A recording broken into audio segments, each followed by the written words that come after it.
Okay, so let's go ahead and take a look and see how you do for these two problems. So step one again is to make sure that we are continuous. So if I take a look, I can plug any number in here. This doesn't matter. Then I need to make sure this square root is true. So I know that because there's just an x there, I need to set this to be greater than or equal to 0. And you notice that is part of our interval. So yes, we are continuous. Part 2 is we have to check the derivative. So if we check the derivative, we see f prime of x is equal to 1/2. And we know that how that's written, so it's minus 1/2 x to the negative 1/2. So once again, I rewrite this so that x is in the denominator.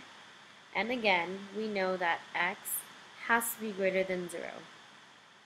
It cannot equal 0 because it is in the denominator. So this one also checks because everything is above 0. The last thing is we need to check and see if f of a is equal to f of b. So let's do f of 0 first. F of 0 is equal to 0 minus 0 plus 3, which gives us 3.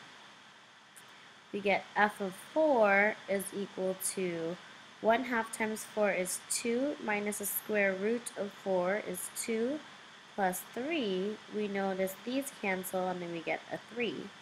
So according to this, f of a is actually equal to f of b. So I can use both theorems. So we can say the mean value theorem applies because of 1 and 2, but also Rolle's theorem applies because of 3.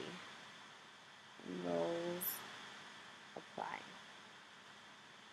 So now that it applies, I can use the equation for Rolle's theorem. So I'm going to scroll down right here. And the equation states that f prime of c has to equal 0. So what we do is we take our derivative, which was 1/2 minus 1 over the square root of x. Oh, sorry, there's a 2 right there. We set this, because I have to plug in c, I'm going to rewrite this to 1 over 2 minus 1 over 2 radical c, because I know I'm plugging in c.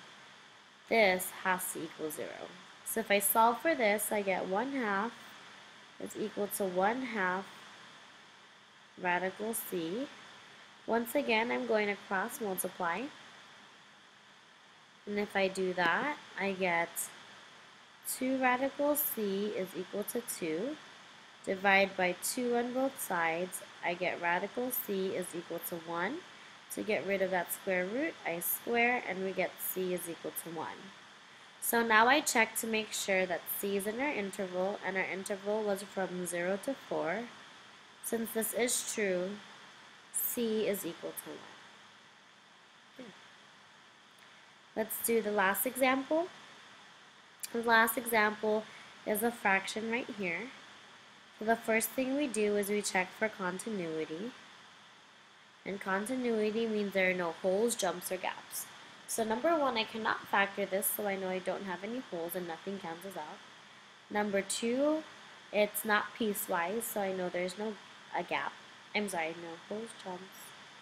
There's no jump. However, I do have to check to see. I have a denominator, so I need to make sure that this denominator is not in our case. And we know denominators cannot equal 0, so if I solve this, I get x is equal to 2.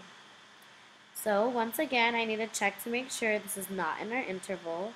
And if I take a look, our interval goes from -2 all the way to +3. Since 2 is included in that interval, we know that f of x is not continuous. Therefore, neither applies, and you're done at this point. Alright, so we'll practice this in class on Monday. And then we'll also go over a different method of how we see the mean value theorem. Thank you.